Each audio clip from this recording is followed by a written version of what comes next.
lighting is not very good, so you can't see it properly. But it's the new issue of 4020 magazine, which is out now. I think it's known as product placement. Yeah, we're allowed to do that because it's the internet, and you can do whatever you want on the internet until someone calls you out on it. Welcome to 4020 TV. Rugby's back. How happy you feel that rugby's back? Because I watched it yesterday. It was exciting. And South Sydney were rubbish, and then they were good, but they still lost to Melbourne Storm, who I don't like their new shirts. Look too much like Leeds away. But Melbourne Storm, they're going to win the NRL, so they may as well close it off now. Everyone, after a half an hour, was saying it's a good job they're not playing Saints, which they're not. So we should send them over one of the World Club Challenge shields. That'll be somewhere in a box under Robert Elston's desk, or previous desk. What happened to Robert Elston? I don't know. Robert Elston's name rings a bell. This time last week, he left. I thought he was staying a bit longer, but he's gone now. Gone. I mean, I don't want to be one of these rugby league media outlets that just talks about people in fancy suits and stuff. But what else is there to talk about? Well, we could talk about Cameron Smith. He's retired. Why did he retire the day before the season started? I didn't understand that. I'm assuming he retired months ago and they've just delayed it until now for some reason. From what I can gather, he's a pretty much understated guy, and for whatever people's thoughts of him, and there is a debate to be had as is he the greatest player of the modern era? My vote says yes. But he has always lived his life sort of in, but wanting to be slightly out of the spotlight. He hasn't craved.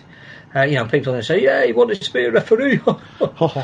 And he was always talking to the man in the middle. But outside of the game, he wasn't one of these people that you knew anything much about his private life. You didn't know a lot about he wasn't destined for a media career. Sonny Bill Williams retires on the same day, immediately unveiled by Channel 9 as being one of their pundits. I think with Cameron Smith, there were still overtures from people like the Gold Coast Titans and then Brisbane Broncos to say, if you want to come home and do a final lap of honour and year at a different club and be the old head around which we can start building successful teams, that may have appealed to him, and I think he's finally decided that it probably doesn't. But he will be happy to ride off into the sunset, and so we wait until his statue is unveiled outside Amy Park with Billy Slater's, and just wandered up and said, oh, by the way, I know the season starts tomorrow, but I won't be part of it. And that's just the way he is. But the debate about is he the greatest of the modern era, I think one thing it does show is that because the rules of the game have changed over the last 25 years, hooker is the most important position on the field. And to play one of the very few Australian players to play over 500 games, that is phenomenal in itself.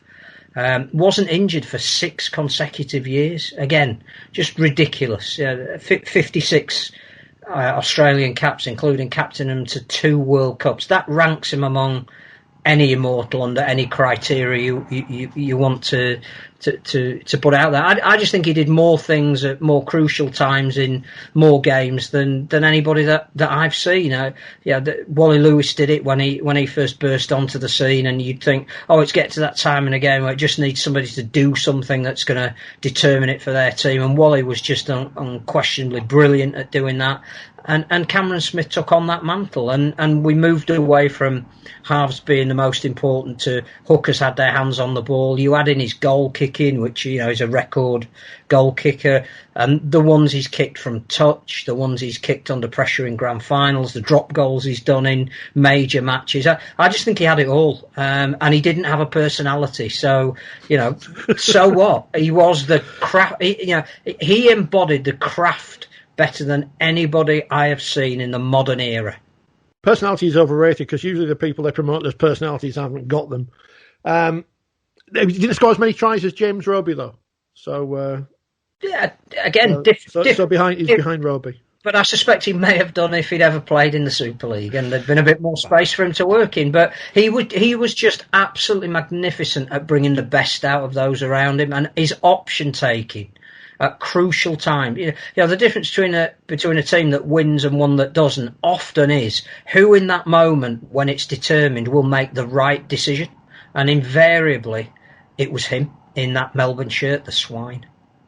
They should retire the number 9 and make whoever the next hooker is at Melbourne full time, wearing 99, in the way that when Wayne Gretzky was coming through as a junior in ice hockey, he couldn't wear 9 because Gordie Howe had it, I think. So he had to wear 99 and then made that into a legendary number. So they could do, like Todd Canny was going to wear it at Salford until someone discovered the rules. You can't do that. Apart from clubs who've got number 18 as their fans, why is that allowed? Because A, it's crap. and that's it. There isn't a B. It's just crap. Speaking of referees, who wants to be a referee? It says here in the official Rugby League Annual 1994. Not Cameron Smith apparently, but we'll talk more about refereeing later. There's a great picture here of a referee, and there's Scully just stood there having his 2 pence worth. He stood in the scrum. There he is. Yeah. He's just saying, by the way, you got that one wrong. I don't know if this is the same one which has got Gary Schofield's tackling tips in, which obviously causes much consternation in the past. Well, there he is. Half a paragraph, if it was. There he is scoring a try, famous tries. There's Eddie and Steve-O. Steve-O with hair. Eddie with the same hair colour. And all that jazz. Yeah, anyway, more on that later. So the NRL's back. I listened this morning to the end of Brisbane versus the Parramatta Eels, where Brisbane threw away a 16-0 lead.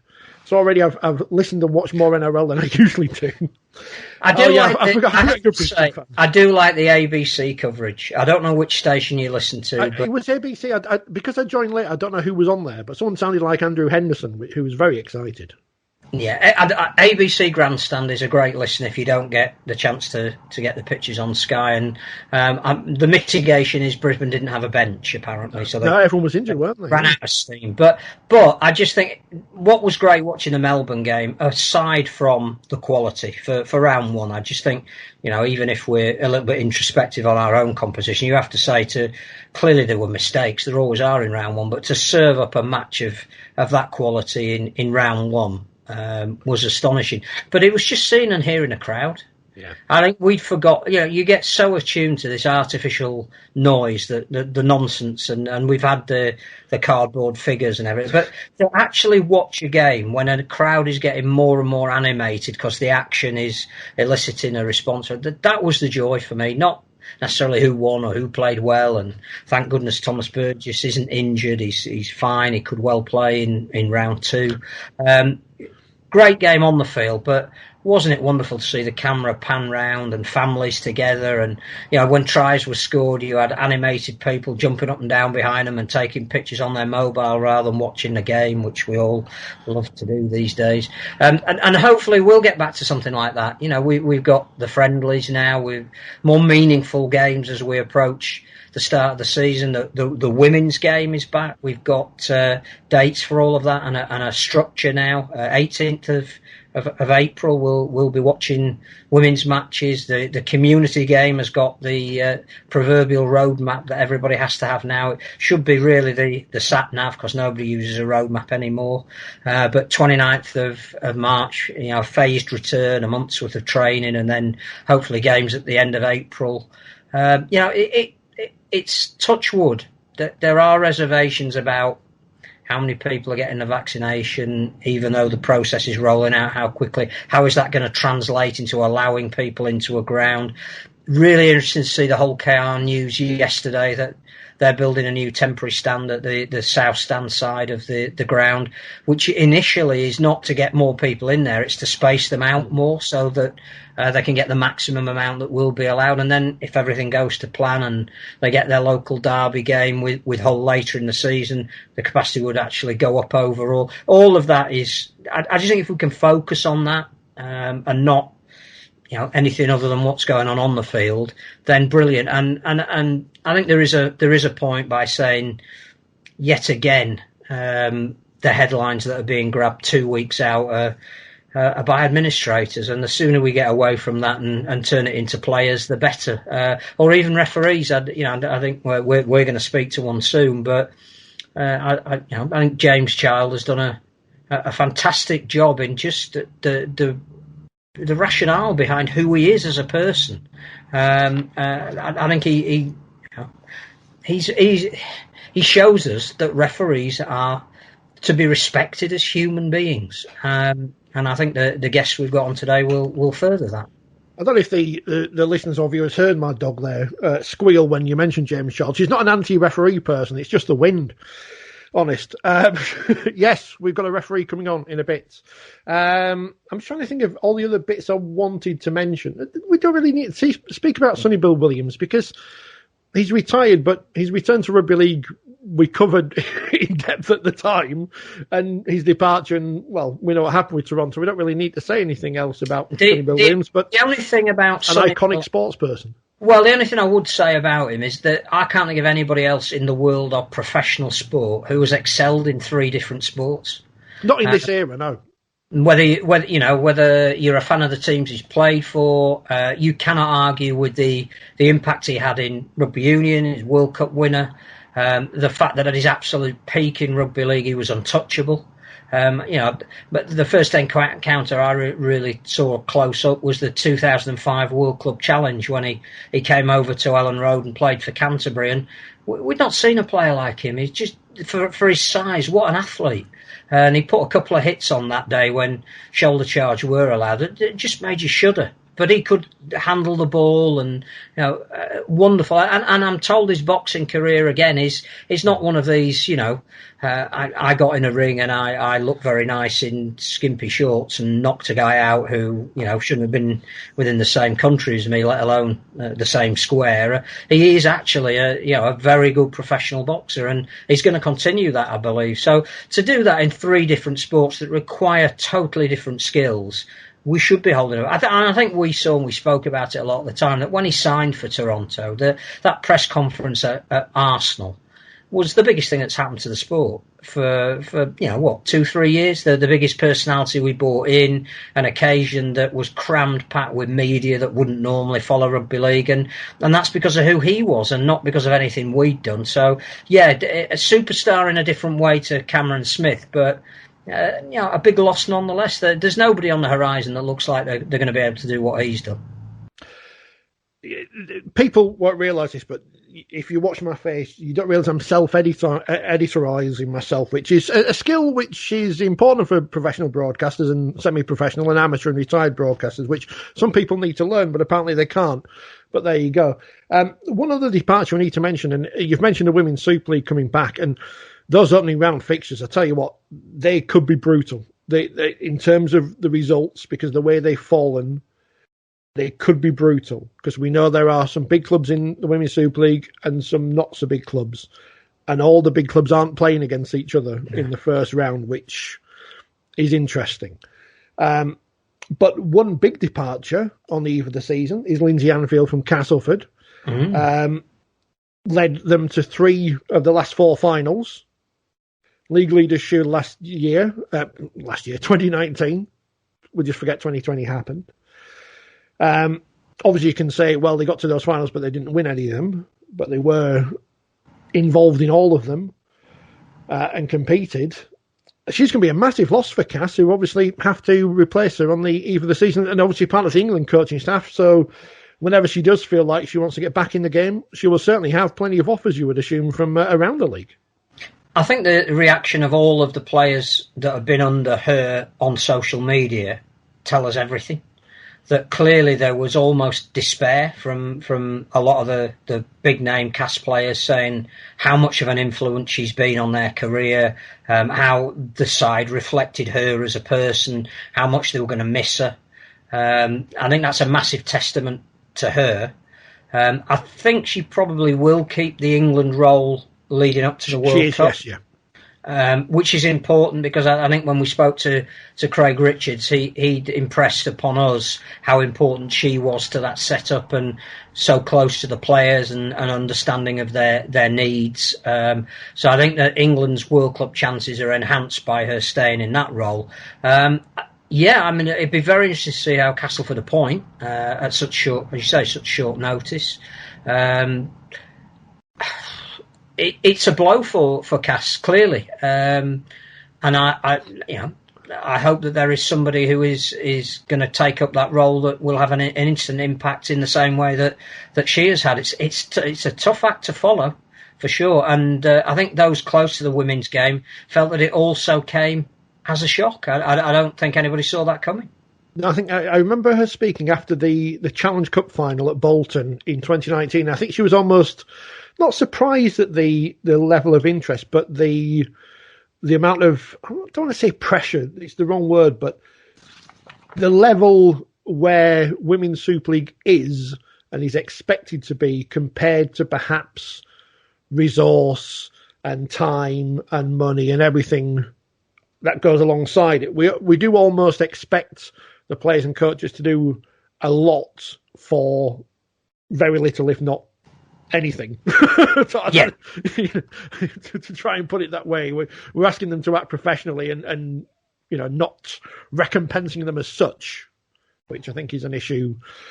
Which it's a difficult one to broach. I know the BBC on International Women's Day did plenty of things about the gender pay gap in sport, and it's a difficult one because money has to come in from somewhere to pay for professionalism, and it's where that money comes in. But you would hope that clubs will have seen in the last few years there is something that can be done with women's rugby leagues, that it can be some kind of spectator product, that it might be able to be monetised in the future. And if you can make money, the players can make money, everyone's happy. I don't know how far down the line that is. I don't know how much money that is. I'm not saying any women's players are going to be getting paid $1,000 a week or whatever, but it's still better than nothing. I think there is an understanding out there now of the value of women's sport, and that value hasn't yet been commercialised.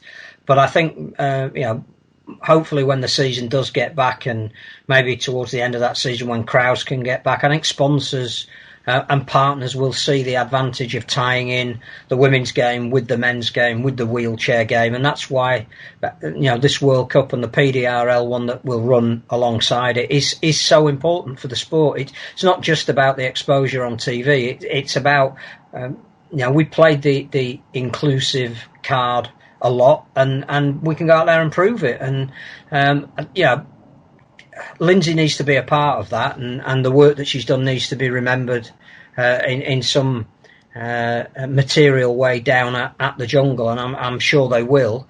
But they've got a big decision to make, and I don't know. Would you think that would upset Castleford's preparations, or because they've got to be one of the favourites this year, and haven't had a huge turnover of personnel, and have played so well over the last couple of seasons that we've been allowed to have. I would think that the pressure is on them now to turn that into silverware, and the person who was tasked with doing that is not going to be part of their setup. So I just wonder how that's going to affect them. There's almost a mirror with the men's team in some ways there, that that's so close but yet so far, is now a season whereby the men's team have to deliver as well on something like that. So interesting times down lane. Pressure. It's for tyres and footballs. I found the tackling tips with Gary Schofield page. The only picture of Scotty involved in a tackle is him being tackled. Yeah, that's because they couldn't find a picture of him ever doing one. Yeah. It can't be more than a paragraph. Surely isn't a page. He's giving you all these tips: tackling from the side, front on tackle, smother tackle, tackling from behind. And every single one, it says, get one of the forwards to do it. Just imagine he's here. Be prepared to listen to your coach and work hard, he says about Dougie Lawson. Tell the donkeys to get stuck in. Determination can get you anywhere. Look at me. At 18, I became the youngest tourist to Australia. I don't know why he's Fred Truman. I'll say that. My advice, young players wanting to improve their tackling, is never to be afraid. Even when your opponent is much bigger than yourself. Let's run away. Get one of the donkeys to do it.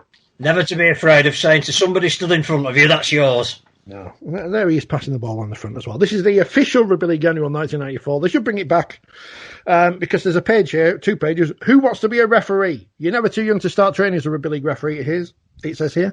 It is a job which is challenging and satisfying at every level.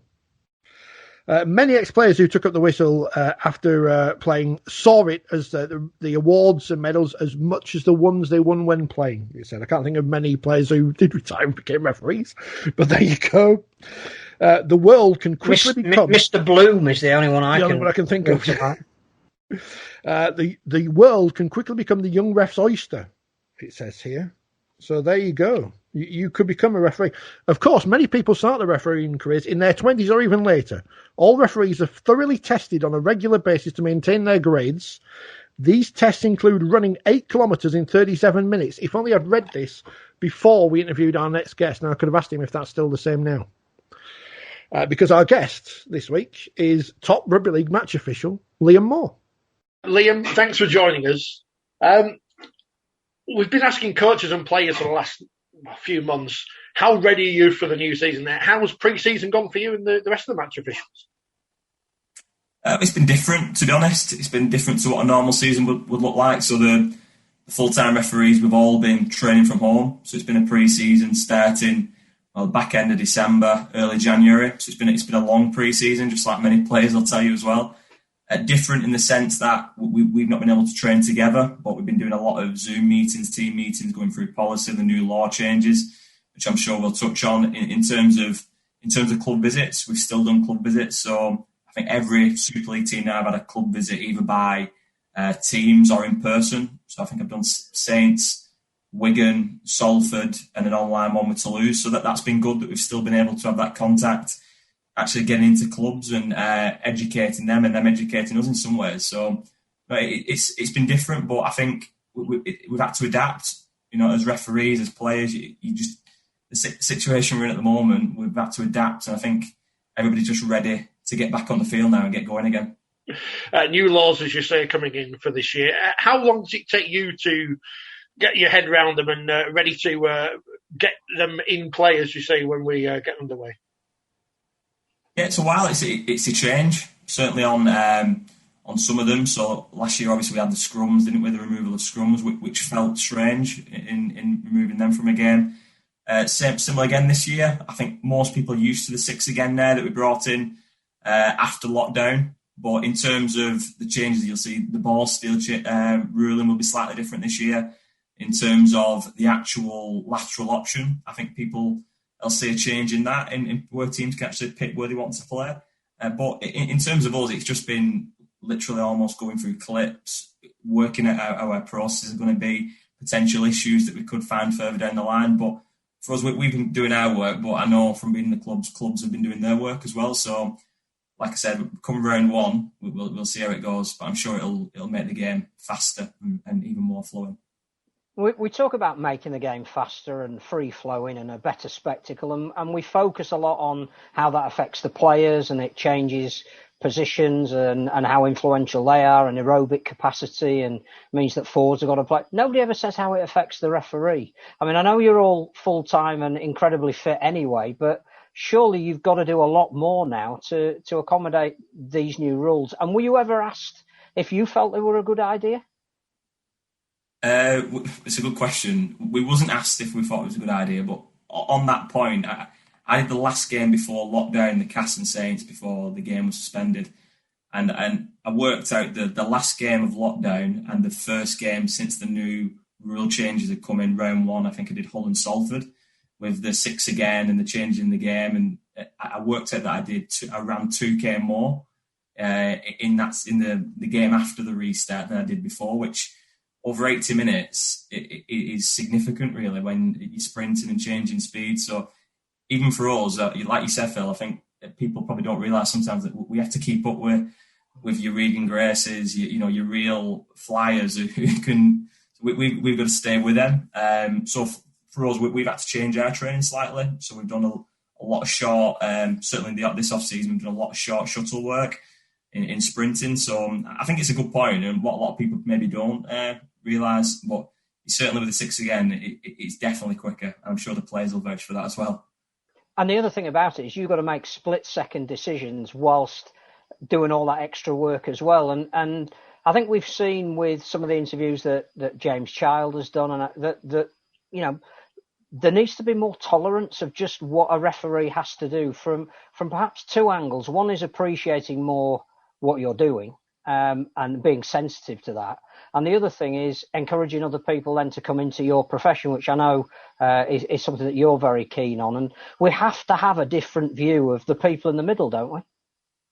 Oh, 100%. 100%. I think there's been quite a bit celebrated the last few months. And, I'm not going to sit here and say that I don't make mistakes, because I do. Like the speed that the game's at the moment, there is going to be errors in games. I don't think anybody will deny that. And I think there's an appreciation there will be errors. Just another point on that as well is that there's nobody more disappointed than me if I make a mistake and it decides the outcome of a game, or it's a critical error in a game. That there's no one more disappointed. We don't work to make mistakes, but the speed of the game now, you will never go for 80 minutes without making some kind of error. We all try. We all, that's the aim, to be perfect, but no player's perfect. So that's the comparison I'd use. And in recruiting referees, I think everyone has a job within the sport, in my opinion, to try and almost kind of put refereeing out there, because it is an important role, and it's maybe not the most popular job in the world. I'll admit to that, but we have an important role to play, and it's the old cliche of without referees, that there really is no game. The only perfect people, of course, are the ones in the stands who know everything, whether that's media or supporters. We never make mistakes, never, ever make mistakes. Abuse is a topic, whether it's referees, players, coaches, and people in the stands. How personally do you cope with it? Because obviously before lockdown, you make a decision, right or wrong, and generally it's right. You're going to get abuse from half the crowd. How do you deal with that on a weekly basis? I think it was different without the crowds. That's probably not a different question. It was certainly different without that. Personally, my view was that I missed the crowds because it was the atmosphere inside. I know you two both would have been at games as well yourselves, and it just didn't feel quite the same without fans there. In terms of the abuse, honestly, especially on a big game, you hear noise, but when there's that many people in the ground on a massive game, you don't really hear the individual comments. You just hear the roars. In terms of away from that in social media, that kind of thing, you see it, but it's how I just got to have the opinion you're never going to please everybody. The only difference on that, I would say, I don't mind criticism. I'm a referee, and part of the job is that there's going to be criticism. It's very much a decision-making business. I'm conscious of that. But there is a fine line between what is criticism and what is abuse.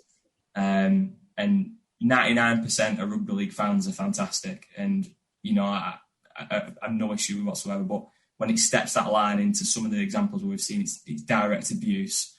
That's for me when it crosses the line. We've had the incident in football where a referee got physically involved with a player, and the judgments come out, and what the player said to the referee. There were two words in there beginning with the letter C. One's an offensive word I'm not going to say, and the other is cheat. And I guess for a referee, as you say, you make those decisions in a split second. You can't get everything right, but to be accused of a cheat must be the worst thing that can possibly happen to a match official.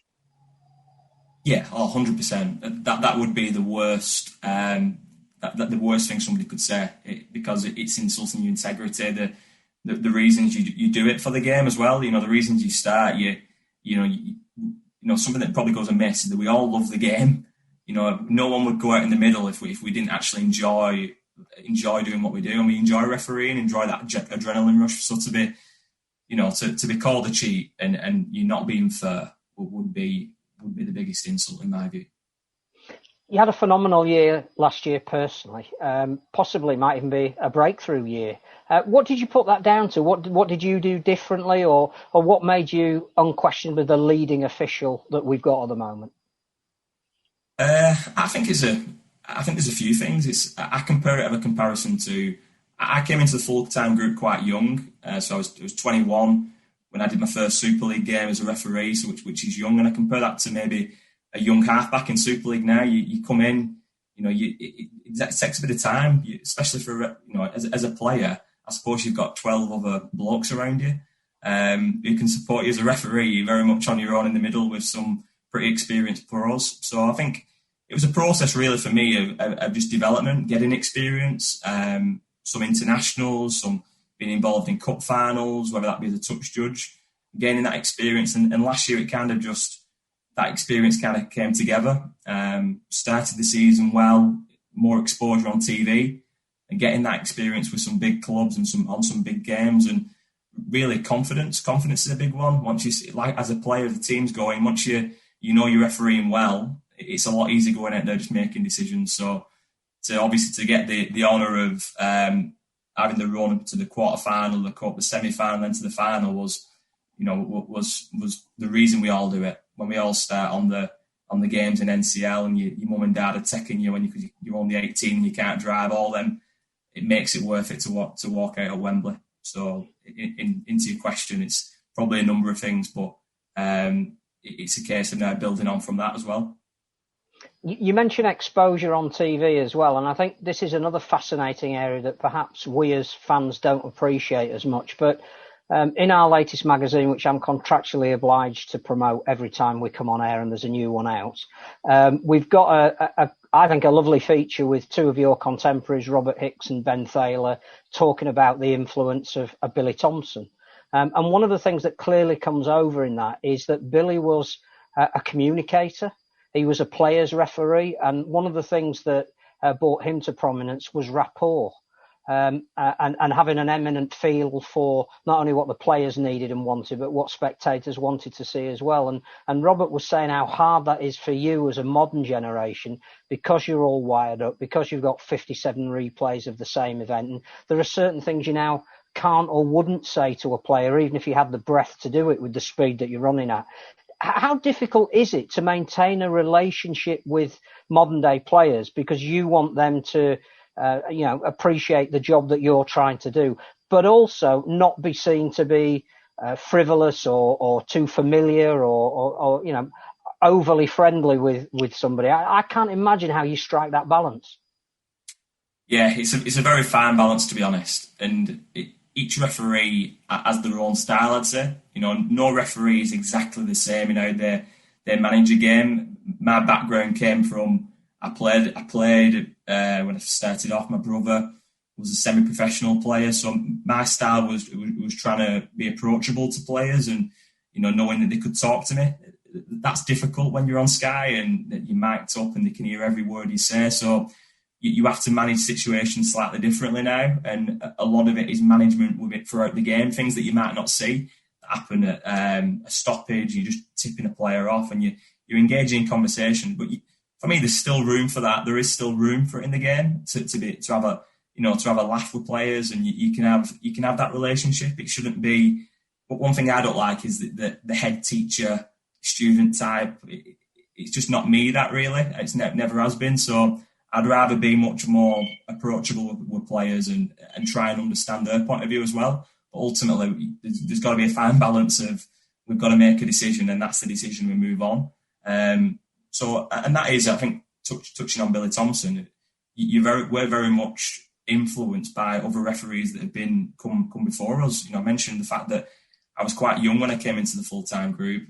The group looked very differently then. It was, Ben Thaler was still there, James Child, Robert Hicks, Phil Bentham was still around, Richard Silverwood had just left, and them referees that I'd very much seen kind of coming when I was coming through the pathway and learning off, so to speak, on games. Add your Steve Gansons and your Ashley Kleins into that.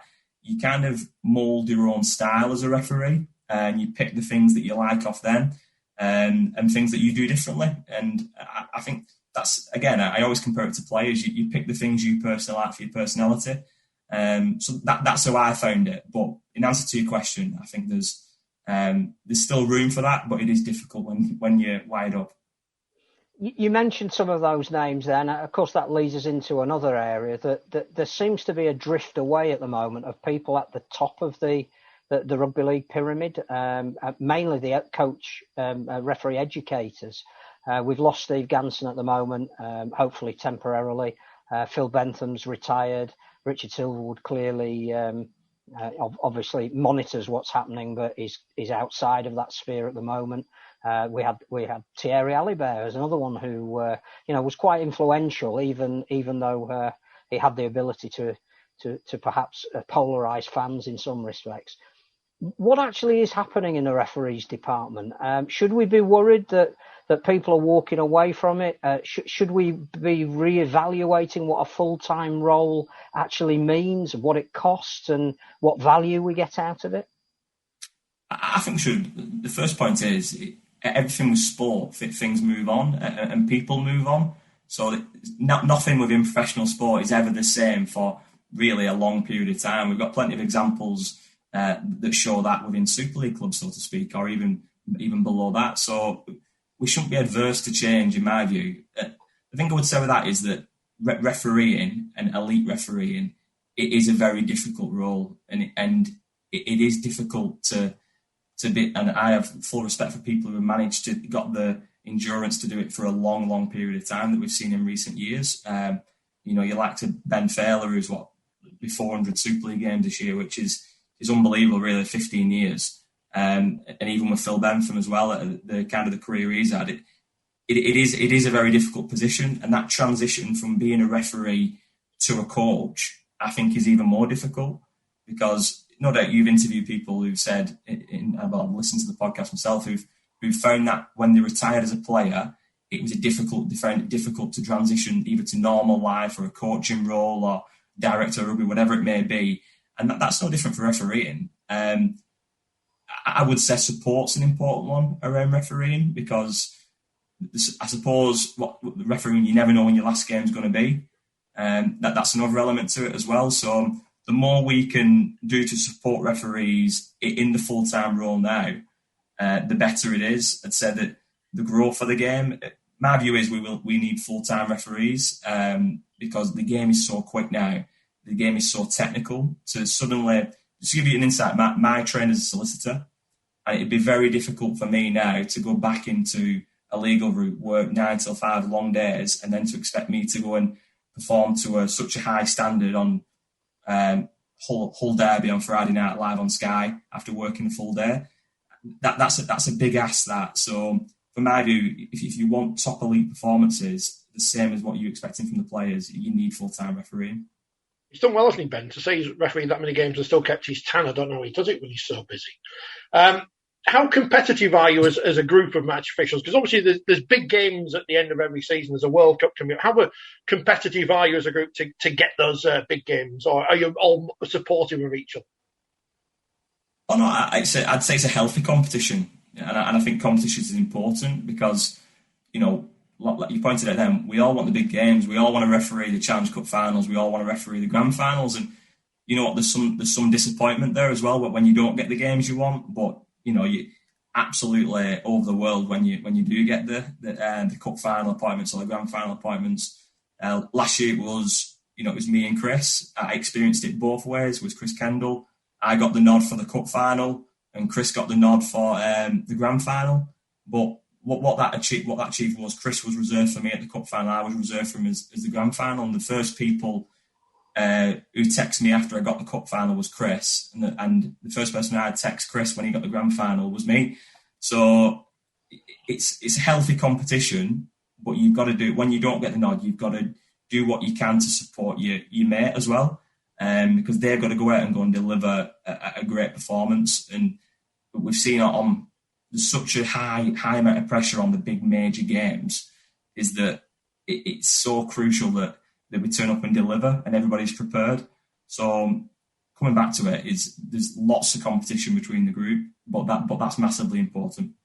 I want to talk about VAR in a bit, but we need to talk about bringing more people into the game, into the world of refereeing. I used to do it in a different sport, and I can't work out why I did it now, looking back. What made you get involved in refereeing, and how can we get more young people involved and being in the most important role in the game? How did I get involved? Honestly, complete accident. I had no intention whatsoever of being a referee.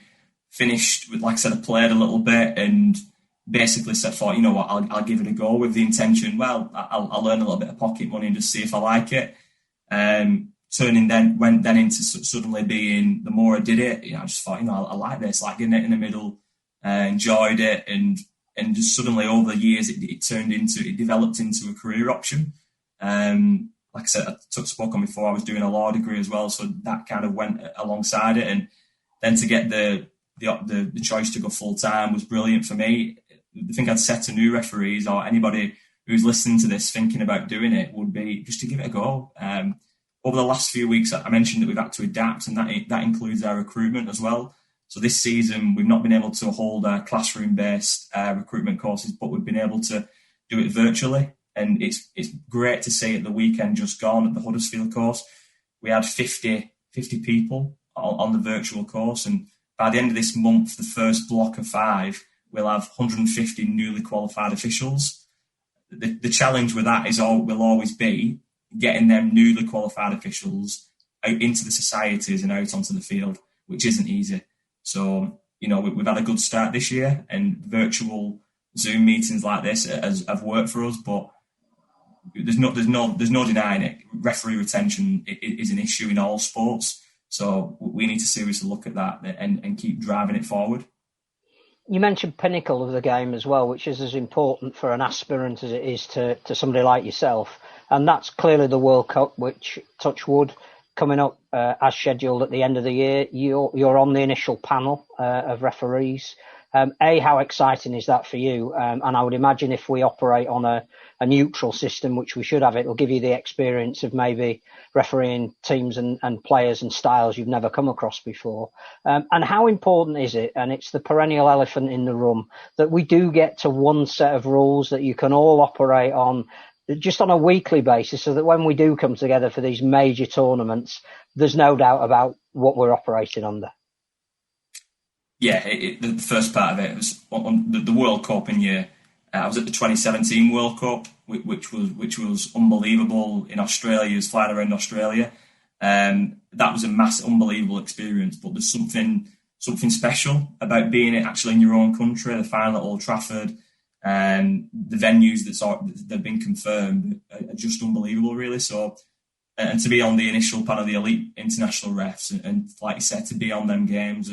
The aim to be on Australia, New Zealand, them type fixtures, and the real kind of top tier nations, it is massive for us as referees as it is for players. So that will be special. And in answering to the second part is, I think we're slowly getting there this year. Actually, if you look at, we touched on the NRL before, but the NRL interpretations, apart from maybe one or two, we adopted most of them. So we are starting to get there with a universal set of laws. Yeah, they'll look slightly different. I know the NRL have got the captain's challenge, but that's different. Well, we can't do that because obviously all our games aren't on TV. So that is a challenge. But actually, I think we've made some progress this year. And come the World Cup, when starting in October, we should get to a point where at least people from both sides of the world are familiar with the set of laws we're playing under. That'll be handy. It's only something that we've been dreaming of since the very beginning of time. And again, just looking at sort of goal setting, every player has ambitions. We've seen colleagues of yours like Ashley has obviously played it. They're refereed in both competitions. Russell Smith, Tim Roby, probably the latest one. Should we expect a top full-time professional referee to have ambitions to go to the NRL, or do you not even consider something like that?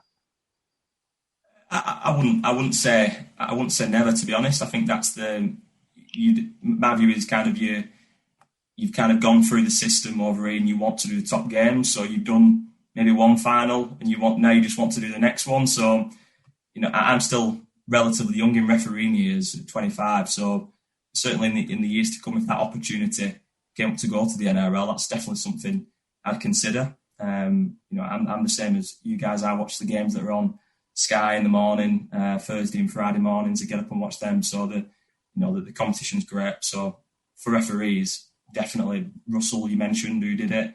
Ashley did it more recently. So if the opportunity ever arisen, definitely that'd be something that they definitely have to consider. Let me throw this one at you then. If you could change any law of the game or adapt to any law of the game, what would you change to make life better for players and officials? Good question, that. There's probably a few that stand out in terms of the one I'd say maybe around the free play a few years ago when we had that. I thought that was really hard work, where your teams were kicking it downfield, and we actually changed that. So we got to a better position where it's easy. I think it's easier for us now. I'm maybe a bit old school, really, but I do like the shoulder charge. I remember the clips when I was kind of grew up and remembering the players who, doing the big hit. So I was probably a little bit sentimental around that. So I'd potentially bring that back if it was me, but I'm not that fussed either way. But from a sentimental view of when I first started watching Rugby League, it was always about them big hits, some real traditional players that were going in with the shoulder. So possibly that, but I'm not really that fussed either way, if I'm honest. We know when the season gets underway in a few weeks' time, we'll know if Rod Studd's feeling better if he starts criticising the way the video referee works in rugby league. You must look at some of the... I know football's massive and you can't compare the two sports, but the utter mess that VAR has become, what have they done so wrong that we've got right, if that's a word? I think sometimes, and you two will know this as well, sometimes when you're in the rugby league bubble, we can almost think that everything's wrong and only see inwards rather than outwards. And actually, I'm a football fan as well, so I watch the football. And it's something that we did when we was Super, the first video referee, 1990, whatever it was, the first game. We've almost been pioneers, I think, in video technology, in officiating. And we've seen the last 12 months or so football about to follow that and have maybe starting to learn a lot of the lessons that we learned over 20 years ago. So, we've got a system now that I think's evolved over time. We've had some hard lessons as well. No doubt we've got things wrong and there's still things that we can get things right. But I think certainly most people watching the game, certainly after the Challenge Cup games, for example, the feedback I have from sometimes who maybe some of my friends who aren't massive rugby league fans, who are football fans, who said, how good is the video ref that you have in rugby league where you can hear him speak, talking through decisions and, you see the replays and they was comparing the two between football and rugby league. So I think the view is that our system is a lot more advanced than that. I know football can get there, learn some lessons from this year. It's, football refereeing is like rugby, it's difficult. So I think over time they'll get better and there's certainly things that we can get better at, but I think certainly for now we're in a decent spot with it. I was going to say, in terms of laws that need to be changed, it's the charge down law. That's what you meant to say. That's a skill. If somebody charges down the ball, it isn't 6 again. It's just play on. So if you could just institute that would solve one of my bugbears. Talking of the video referee, I think it's important again to explain to perhaps people don't realise how the process works, that some of this is dependent upon a television director. Because I think one of the criticisms we've had of our system is sometimes it takes too long when it seems obvious. It's not always you in the video booth that's asking for the extra angles or wanting double clarification. Do you get unfairly criticised, do you think, for the length of time it takes to come to a decision when you've already gone, that's pretty obvious, it's not a try? Yeah, I think there's... I think it's... People have a perception almost that we're sat in a booth somewhere and we have two buttons, no try and try. It's very much like that. You're on your own, really, so to speak, and you're being played basically the TV footage by the director, whether that be Sky or BBC, and you're watching the game, the same footage that what you're watching at home. So, and we've got to make a decision. Sometimes it takes a bit more time to get the right angle that you want. If you can see that there's one particular angle that might be better and show you a better view of the ball, the touchline, it takes a bit of time for the director to produce that angle. But generally speaking, certainly with Sky and BBC, they work very well with us, and they will work. But you've seen the decisions yourself. Sometimes it can be literally, a frame that decides the outcome of a decision. So I know if I was a fan of the game, which I am, I'd rather the video referee take that little bit extra time to get the right decision than maybe rush it, and then you could have got a better angle that proves it was wrong or the decision could have been better. And when you're on field and you're referring up to the video referee, would you prefer not to have to give a decision? We've done it both ways. There's flaws in each of them. Sometimes if you genuinely haven't seen what's happened, which is why you're going up to the video ref in the first place, you have to make a decision that has to be overturned. Is there a better way of doing it? Would you prefer to just go up and say, look, guy in the stand, you decide? I think there's like you said, that there's problems with it. There's no perfect scenario to this. Whatever you do, you'll find a scenario that doesn't quite fit. And all I say is when you're refereeing and you're on the game, probably 90% of the time, you have a gut feeling of what it is, whether that be no try or try, knock on, lost, whatever it may be, ball steal. You do have a gut feeling. So I have no real issue with going up with a live call and then having the system of the video referee either confirming or overturning you. there can be examples where that maybe that doesn't fit if there's insufficient evidence or the footage isn't the best. But I think fans can accept more at least if it comes back to the on-field referee's original view. Where before there was, people, if you went to the old system, you'd say fans will say, how can you give that benefit of the doubt when you can't even see the ball? And so there's problems with both systems. But for me personally, I think to change it again would just create even more drama, which we don't need. I think fans and media experts like yourselves have began to accept now that that's the way we do it. We accept nothing. Certainly not being expert. Just got a final couple of questions from me, at least. In terms of, you say you can't please everyone. When, after a game, coaches in their press conferences, they're obviously still high on adrenaline after a match. They're not happy with the decision another match official has made. Would you like the opportunity to come out and explain why, or do you think that would just cause more trouble than it's worth? I think straight after the game, I don't think there's a place for that really. I think it just adds fuel to the fire sometimes. I think there's very much a conversation to be had. So if that meant I'd have no objections to speaking to a club coach once you've reviewed the game and you've seen it back and you made an incident. I'd have no issue speaking to a coach or a team and going through and saying, sometimes either I've got this one right, this is my rationale for why I think this decision's right, or holding your hand up and saying, you know what, I've just seen that one wrong. I'm not kind of shy to walk away when if I think I'm wrong. If I'm wrong, then I think that's how you learn. So certainly open to that, but to put yourself in front of a Sky camera straight after the game when you've not actually seen the footage, the fan or the spectator watching might have seen it, but you've not had opportunity to see that back. So for me, maybe there is a place for it, but that can be done very much in private with a club coach.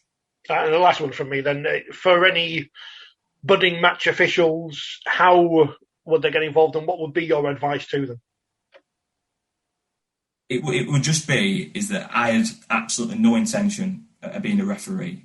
And if you'd told me when I was 16, 17 that when I'm 25 I'll referee a Challenge Cup final at Wembley, I just wouldn't have believed you. Absolutely no chance. So whoever that may be, just give it a go. And if you don't like it, you don't like it. There's no pressure to carry on and give it I said that to players now, maybe have asked me about it in the past. Well, if you don't like it, you don't like it. And even for players who might be listening to this thinking, you know what, I might just want to improve my knowledge of the laws a little bit and just think maybe have a better understanding of the laws of the game and that might improve your game. Why not give it a go?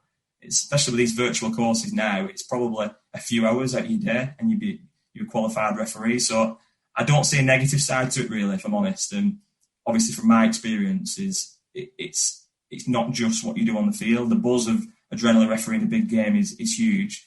But it's not only that, it's the experience. I've been to Australia, I've done Challenge Cup finals, into big internationals, the friends and people you meet within Rugby League, within the top level of the game, it is something that we don't really speak about enough.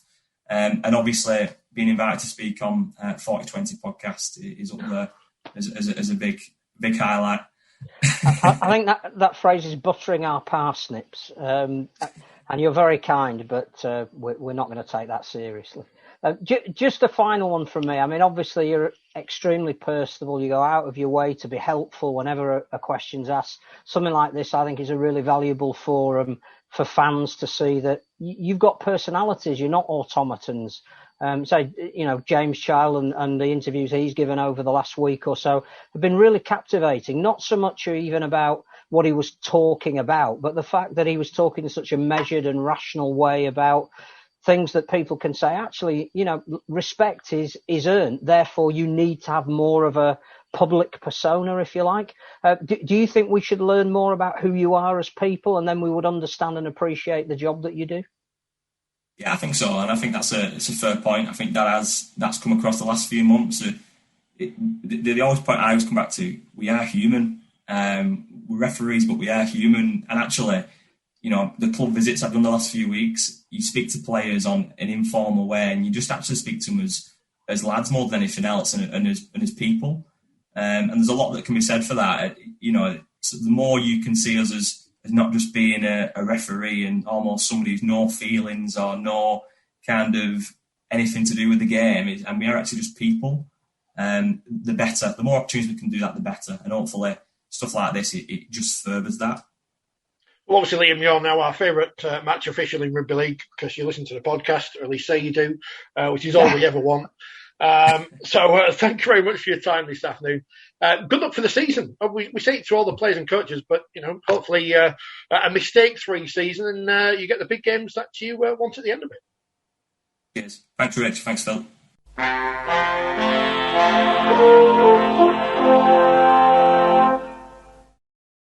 I'll throw a random one at you, Adam, then. Former Outward Grange pupil. I see it on Wikipedia. You're probably the most successful person to have gone there.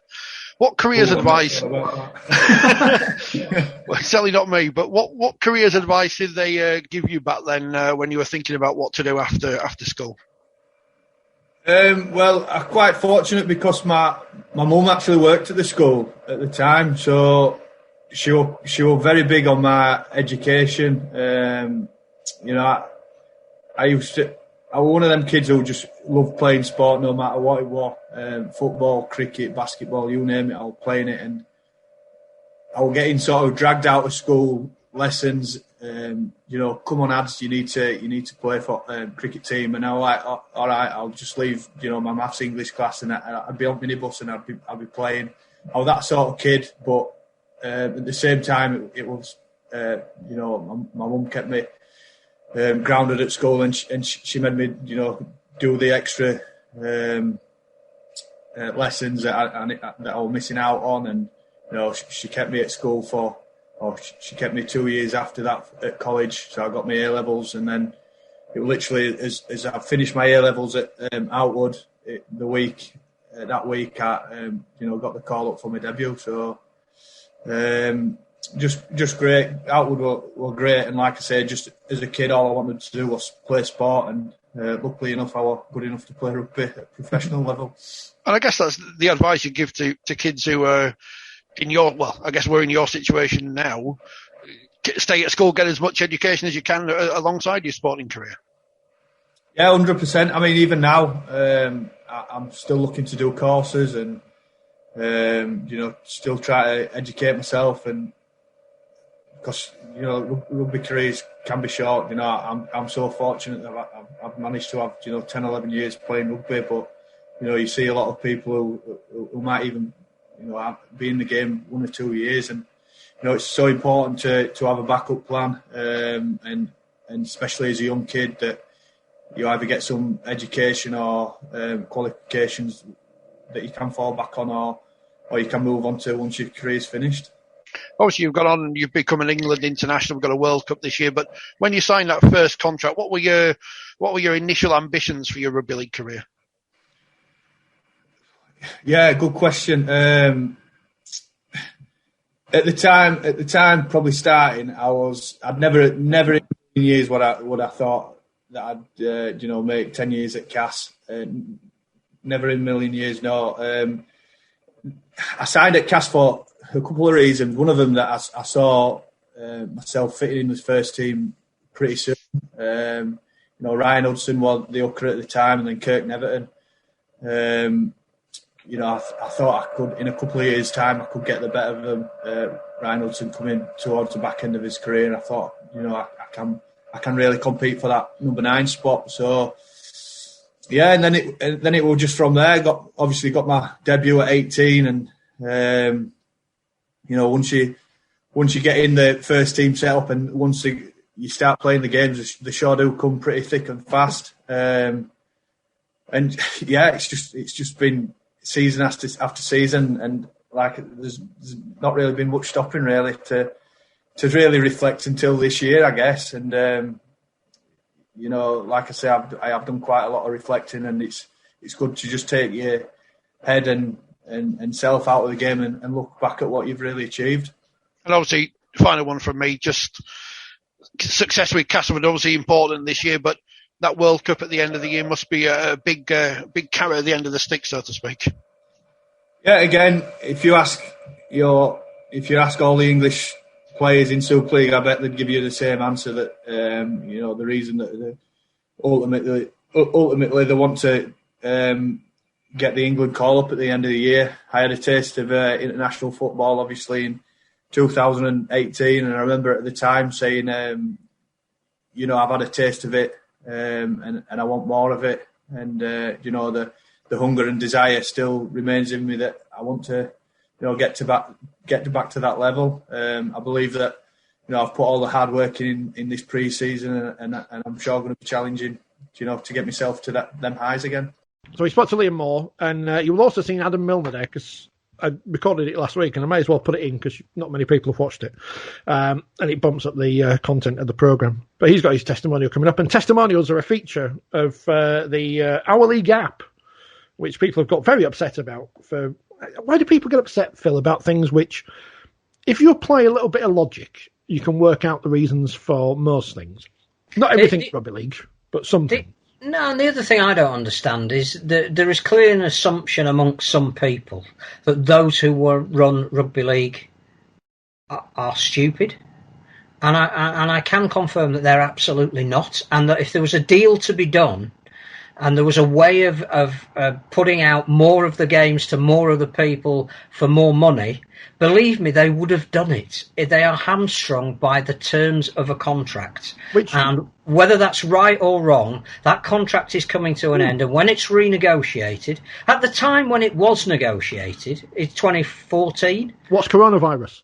Well, what was streaming? We knew that there was something coming along where there may be a different way of watching a game. But if you had a major broadcaster that was going to give you £40 million a year and said, well, we want to preserve our assets by owning all of it, you'd have been stupid not to have signed up to that. By the same way, you're hardly likely to turn around in the last year of a negotiation and go, give us all those games for nothing, because you're not going to show them. No, you can have them, but you're going to have to pay for them. And if you're going to have to pay for them, then whatever money you make on them, you're not going to see anyway. So please don't assume that the likes of those running the game haven't thought of all this, haven't tried to find a way around all this, and have done the best job they can in getting games shown on OuRLeague and helping out the coffers of the home clubs whose season ticket holders will get something for the money that they've left in the clubs. And yes, of course, in an ideal world, if every game was pay-per-view, it would be great. But it can't be because of the terms of the conditions of the contract. So, it is what it is for this final year. It'll change with the next TV deal.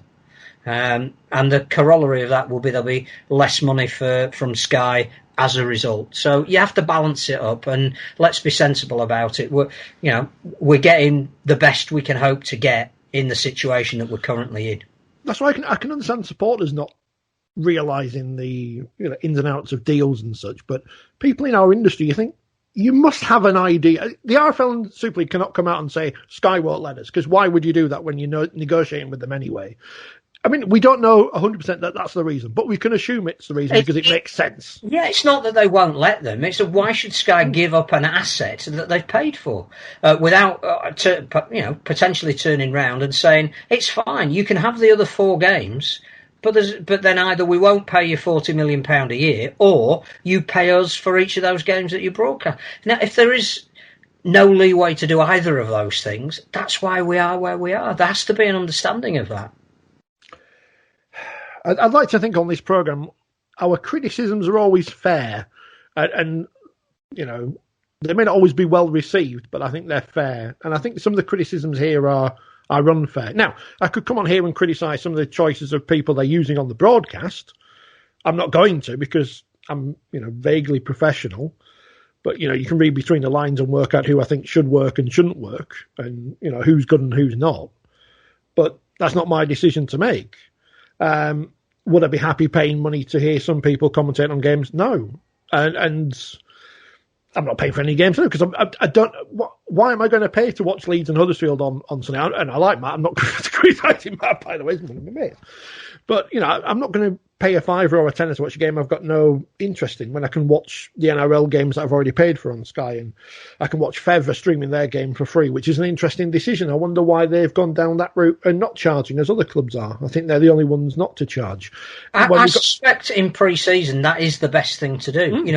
The chances are there would have been no income coming in for that game anyway, so just broaden your brand. I think that there are changes afoot in how we will consume live games in the future. And the start of that process is the building up of the OuRLeague platform. And it may well be that in the same way that people are paying, 120 quid to watch NRL outside of Australia, because again, it's a different market.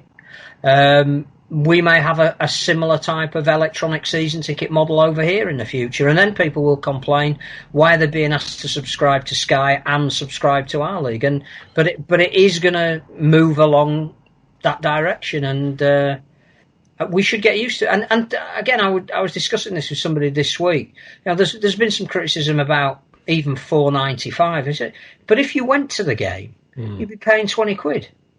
So why wouldn't you pay $4.90? If you're getting relatively decent production standards, which I think we can assume that they are, then you can complain if you like that there aren't as many replays or cameras or video refereeing decisions. You can complain that you don't like the commentator and the summariser, but it's $4.95. It's not 20 quid on match day if you decide to go and watch a game where you get none of that intermediary stuff. So, there are interviews that I saw both of the coaches interviewed before the Hull York game. That felt like an occasion, and for a fiver, even if you don't support either of those teams, it seemed like a worthwhile investment. So there'll be some games you want to see, there'll be some that you don't, there'll be some that you're not allowed to, that you'll be frustrated about, there'll be some that you'll have access to as a season ticket holder, so for free. So it's the best balance that they could come up with, and hats off to them for the schedule that they brought out. I think the other issue that we probably need to talk about that ties into all of this is, what do we do with the French teams? On the one hand, we're really encouraged by the fact that Catalan's games may well now be back on BN. It may well be that if supporters aren't allowed to go to the Dragons, that they'll be able to see all the games because they'll be on Sky like they were until last season. But then we've got the issue with Toulouse that, how many games are they going to be able to play this year? And how does that affect, the veracity of that league table at the end of the season? Well, it comes back to, Mark's made this point on the programme plenty of times. We've all made the point about you've got the second tier has a mix of professional teams and semi-professional teams, but we almost need to say you're either one or the other. You can't have both in the same division because of situations like this where team and look, no one knew what was going to happen. No one knew what 24 months ago what was going to happen. So we're not criticising the RFL or Toulouse or Super League or whoever, because no one knew what was going to happen. But now you've got a situation where how many teams can Toulouse play at the current moment in time? A handful, less than half the division. Yeah, there's something else I think that, it was a very detailed press release that had a lot of elements to it, but it struck me that if you were a full-time team going to France, you still had to have 5 days of quarantine. Now, nobody said that about the Super League teams going to the Dragons. So is only, I think the first team there is Salford and the second team is Warrington. Do all of those players have to quarantine when they come back for 5 days? Because how does that affect their next fixture? I'm not sure I fully understand all the implications of that, and no doubt people are tapping their keyboards as they listen to this going, "You stupid man, you've completely misinterpreted the instructions." But it seemed to me that one of the reasons London were playing in Toulouse and everybody else wasn't was because there was a dispensation that they were full-time, but they still had restrictions placed upon them. So, we have to work all of this into a really, really difficult scenario for those at the top of the game to manage fairly, and that includes broadcasting, it includes fixture provision, it includes scheduling. We need to have some patience. We've gone a calendar year without a fan being in a ground, and we're already dictating to the game exactly what should and shouldn't happen, and life doesn't work like that.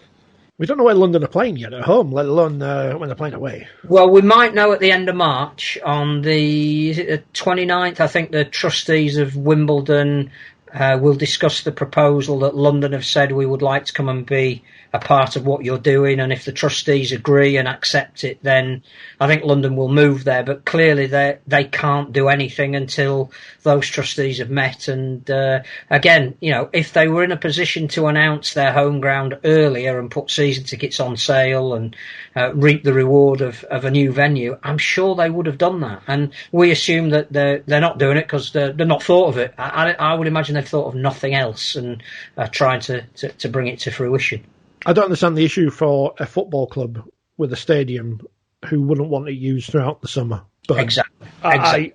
But I have various things about the Wimbledon thing, which are just not for this podcast, and anyway. So we've covered our league and people moaning about things which there's no point in moaning about. Oh, by the way, on Featherstone's coverage, because I have worked with I want to call him the person behind everything, because he does the cameras, the graphics, everything, the streaming. They won't be the cost of Featherstone's operation won't be the cost of a usual OuRLeague game. That doesn't mean that the quality's worse or whatever, because it's not. Because if you've seen the streams of some of the Wakefield women's games from the before times, you'll see they are perfectly adequate and perfectly fine. But they obviously have a smaller cost, and obviously can cover that and still provide the games for free. Maybe they think that their exposure to sponsors for free. Absolutely. I think they said they had 1,500 at most concurrent viewers, which is not bad for a pre-season friendly, which, judging by the scoreline, was all over after the first 20 minutes or whatever. That's not bad. I think the other thing is you mentioned sponsors, and they need some value for putting money into the team. And even if they're hitting 1,500 potential people that will go out and buy their product, Featherstone are doing them a service. So it works for everybody. And I just think we're going to see how this pans out. We're in the last year of a major deal. There will be change. Just hold on there. Have some patience. There are things like radio stations where you can listen to games if there isn't visual coverage of them, and it's safe to say that some of the I love audio coverage. A really good radio commentary to me is even better than a television one, because you use your imagination to visualise what's happening, and sometimes when you're watching it on the telly, it's almost as if you're being told what's happening. You don't bring anything to that experience, and brilliant radio commentary I don't think can be beaten. So there is. I don't think there'll be a game that doesn't have some form of coverage. And I listened to an Australian game this morning on ABC and absolutely loved it. I've really felt part of an experience, and clearly the wrong team won that game, but listening to it 12,000 miles away was just fabulous. It's not hard for a commentator to remain neutral either, if they want to. And that's part of the professionalism of the job. Yeah, and to convey excitement, the controversy and drama, and the best ones are magnificent at doing that. So Super League back in a couple of weeks. I've missed like our annual pep talk with Ralph on a stage doing some gags and stuff. I've missed it. I know he did the thing on the OuRLeague app the other day. I've not watched it in full yet, but it's not the same as having him there doing some jokes to an audience of people who've been dragged there by their clubs to speak to people they don't want to speak to. It's just not the same. I'm missing that kind of thing. No, media days are a thing of the past. It's all in on Zoom. Get what you can, and we'll all report the same sort of thing. Hey, speaking of which, and that's perfect timing. Let's hear now from the Sheffield Eagles, who I caught up with last week.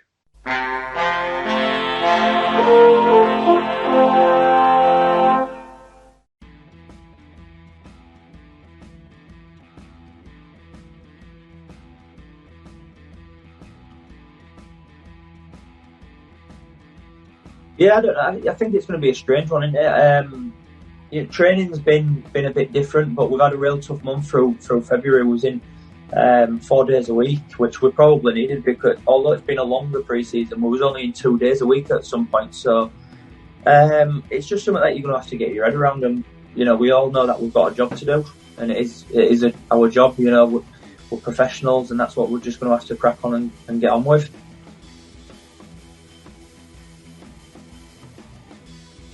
Yeah, do you know what? It's the longest layoff, obviously, a lot of us have had, I've ever had, since I've been, well, since amateur days even.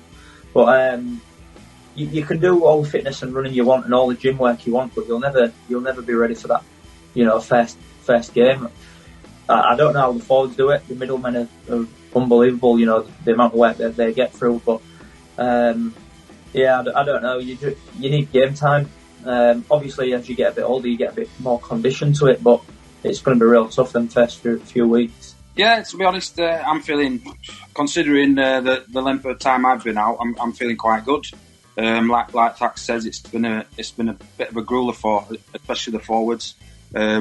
We kind of split into forwards and backs for training throughout pre-season, and lucky us, Tubby takes the forwards, so we've not had many easy training nights, which is, in the long run, it's going to be really good for us, because he likes to say he's be cruel to be kind kind of thing what he's done. So I do understand his logic in it. It's getting our bodies ready after being out for so long without any rugby league. You do need to get that muscle memory and all that stuff kind of in the right place. So yeah, I've enjoyed it. It's been tough. We've still got a couple of weeks to go, but I feel like most players are ready to roll.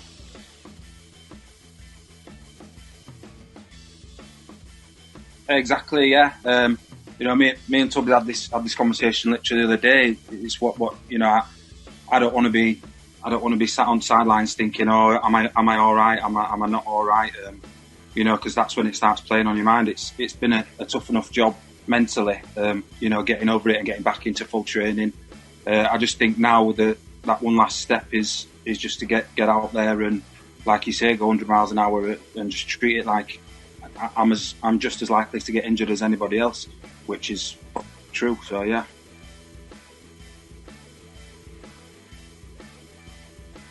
Oh, it's been massive for me. I came to Sheffield from Featherstone a few years ago. We had a bit of a turbulent season. That first season I signed, quite a few players left, and we were left with quite a young, inexperienced group. And I was one of the elder players at that time, and Tubby gave me the armband, and it were a huge honour for me, and to be able to captain a side of the stature of Sheffield Eagles, it's something that anyone would be proud of. As I say, as long as I've got it in the old bones, I hope to carry on and just keep giving it my all until time's time, innit? Obviously, it comes and gets us all. Are you asking for a contract as well, another extension? Yeah. Is that both of us contract extensions on this thing tonight? Yeah, it's huge, mate. It's massive for me to be skipper. Oh, I've got a lot of time for these two guys. That's why they're at the club, and I put a lot of onus on developing this club and the players around it, and they're both good blokes, and that's the big thing with me, is it's about the culture, and as Matty touched on there, we've had a couple of tough years where probably the culture hasn't been where we'd want it to be, but it's certainly come back, and I think that we had a tough start to 2020, but we could see the light at the end of the tunnel. The club's in a good place. I've got to say, throughout this period, which has been tough for everybody, the staff and everybody involved with the club have handled it marvellously, and we've come through it. And yeah, we've had a tough month this last month. We've been in 4 days a week, but it's all about getting the bodies ready, because we know what's coming in 2 weeks.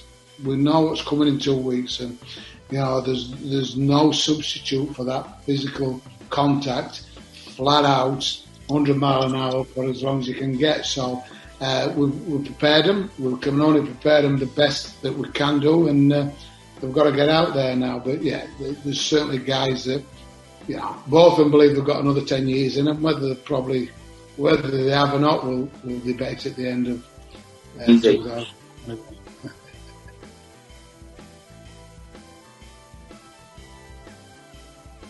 Well, it's everything. It's the fans. It's the players. It's kids. It's people say, what is success? Well, we played at Wembley less than 2 years ago, and 4 kids that come through our system, the Sheffield Eagles, played at Wembley. Who gets that opportunity? So there's lots of reasons. We ain't got a massive fan base, but they've had it tougher than anybody else, the last 7 years. So we owe it to them, we're indebted to them, and we want to fetch it home, we want to fetch the stadium and that. But, we talk about giving kids dreams. It's great about the senior guys, they've been there, seen it, done it, and we want to give them the fitting ending to their career in a successful environment.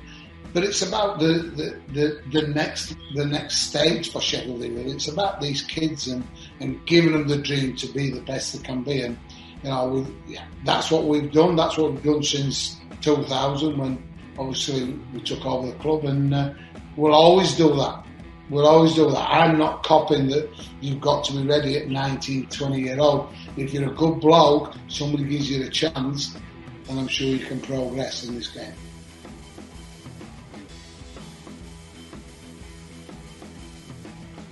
We've dreamed about having big games, haven't we? And we've always been, Bramall Lane over the last so many years has been, if there was a replay of the Challenge Cup, we played at Bramall Lane and things like that, which never happens, does it? So to get a major game in the city is probably the first time ever. I've got to say, having played at Bramall Lane, it's a fantastic venue for Rugby League. You're really sat on top of the pitch, and the atmosphere is electric. So yeah, we need to get people, we need to relight the candle, if you like. We need to get people to understand that, hey, we're still going, we're still in Sheffield, we're coming back. There's the World Cup, which will obviously lead into the new stadium, and anybody who's going to be at the World Cup, we need to tap them in and get them back down to the club, because I played in the era when there were 4,000 or 5,000 people at Don Valley Stadium, so they're out there. We just need to get them back and give them the right facility, give them the right experience, and who knows where we can progress. But yeah, it's exciting times. Sheffield, or Doncaster, Sheffield. Well, they could have been one of the clubs when Super League started. Could have been South Yorkshire Sharks or something, but they weren't, thankfully, and both still exist. And we wish them well this season. And hopefully a big crowd at Bramall Lane. Yeah, Mark Aston, one of the stalwart figures of the sport as well. I was asking there, why does he still do it? Every obstacle has been put in their place over the past 20 years now, but they're still there. They're still going. Man of absolute passion for the sport and that particular club, and hopefully now work is starting on the new DV stadium, and in years to come they'll look back and go, this was painful, but it was worth it. This is the legacy for South Yorkshire. Alongside Doncaster, who again have got some stalwart people behind them. Here's some facts from the Rugby League Annual 1994. Did you know London Crusaders, formerly Fulham, are not the first team to pioneer the game in the capital? London Highfield were launched in 1933 after previously playing as Wigan Highfield. They were also the first team to play regularly under floodlights. How long did they last in London Highfield? 2 years. But then we had Acton and Wilston and Streatham and Mitcham. Blackpool Borough once signed a Salford player and paid his balance of his transfer fee in Morecambe Bay prawns, which is, I think, still their club record fee. A British amateur player was sent off during a tour match in Western Samoa. He was ordered by the local disciplinary body to pay the customary fine, a pig. Satellite broadcasting company B Sky B, which I always love when people still call them that, are paying more than £3 million for their exclusive coverage of the Stones Bridge Championship and Premiership until 1995. So there you go. There's some good news for you. £3 million. Excellent. Well Imagine done. what we could do with that. Could have done the toilets at Bellevue. Oh. Mobile rocket, I believe. The mobile rocket it is now. Yeah. We're ready. I think we're ready now, aren't we? There's a bit over the winter where it's a bit meh, but pre-season games have started. NRL's back on. I'm ready to see the proper stuff now. I think, again, contractually obliged to mention it at least once in each segment of this broadcast. The new 4020 magazine out now. So. with a lovely illustration of the jungle with people in it, just to bring back that sense of we're not far away from people coming back to ground. Complete with new columnist John Wilkin, if you haven't heard. Yes. We've had to do the predictions this month, and again, it's when you start actually thinking we're putting it out there where we think clubs will finish. You get that sense of excitement that we're actually talking about real competition. And you haven't been able to do it until a couple of months later than you would normally have done it. You're opening yourself up to everybody, quite rightly saying you have no idea what you're talking about. But just being able to think about where teams may finish, top, middle or bottom, in both the Championship and Super League, and we'll do League One as it gets nearer to their kick-off. Yes, the sense of really looking forward to something is back. Don't read too much into the pre-season results. Don't read too much into the round 1 or 2 results. It's a long, hard season. It's going to test every squad to its absolute limit. Injuries are going to be an issue. We've already heard that Salford and Castleford have got that this weekend with their pre-season games. But read a magazine for another couple of weeks and then enjoy the fair. Yeah, people who read too much into results in pre-season, I despair. But we've got to pretend that these games are important. Well, they're important that they are games. They're being played, and we're having a look at probably debutantes and have styles of play changed. But when you get 57 rolling substitutions, don't read too much into it. Great to see York's new stadium formally opened as well. It's not the first game that's played there, because that'll be the first official game. And anyone who played last night did not make their debut because they're not official. They're not actual matches. No. Otherwise, we're back to Scully's golden cap. And you'd have people. Otherwise, Johnny Vegas would have a heritage number at St Helens. Good point. And he doesn't, does he? I don't think. Unless they, because then it would open up all kinds of floodgates and everything would be. It's not as much as a mess as it is now. They've reclassified all these international games and such. But do the Exiles count as an international team? No. Is everyone going to release their players, or is it going to be, people from League One playing? Gavin Henson's going to be playing and Rangy Chase? It's going to be difficult to release players when there are games on that weekend, but that was always a potential obstacle. But again, this is the other argument I find really odd, that there has to be an economic aspect to the number of games that we're playing. And when you think that every club relied on the largesse of its season to get holders to leave money in the club when they could have asked for it back, they couldn't have gone any less than 25 matches this year. Just from an economic point. And it's nothing to do with harming England's chances in the World Cup. It's the reality. And that's why clubs are going to have to rotate their players. They're going to have to bring a lot more youngsters in. Why we've got 3 double weekends. It's not just because we want to exhaust the players and harm England's chances of winning a World Cup. It's the economic reality of where these clubs are in 2021, having barely played with any income coming in 2020. So I can see that argument again from both sides. The Exiles was always going to be a chance for Sean Wayne to get his players together in a game situation. And we can always think of alternatives to who they should have played.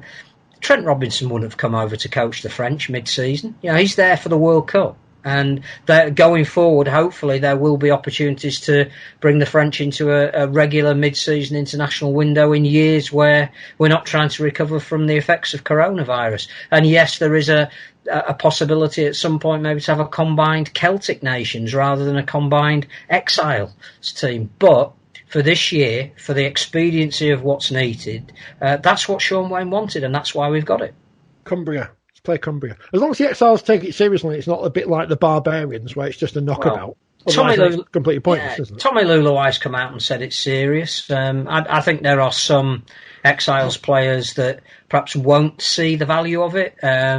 It's going to be very interesting to see what they're paid to participate, because again, there has to be something in it for them financially, I think. It's going to be really interesting to see whether clubs back players up over that Exiles weekend, the same way that has happened in State of Origin. or whether we just spread our resources a little bit more thinly. But that's the best we could have hoped for. In the same way that the OuRLeague deal is the best we could have hoped for, we're hamstrung by so many other things. An international game on a Friday night, which again isn't part of a current broadcast deal, so there may be a few quid into the coffers because of it. You can see why it's got to happen. I did like how the esteemed 4020 correspondent George Clark found the job application for the Exiles manager on the RFL's website. Yeah, and I think was it somebody pointed out that Phil Bentham's role had been advertised before it was officially announced that he wasn't doing the role that was being advertised. It's like broadcasting, that being replaced before you've left your job, or football management. Give Lauren Fresno the job. He's not doing anything this year. He's an exile. He's foreign. Speaks English. I've interviewed him. Chris Wilder. He's free. He could do it. Shocker, that one. But that's football. We think we've got problems. I know. I should have had some Blades gear on, but never mind.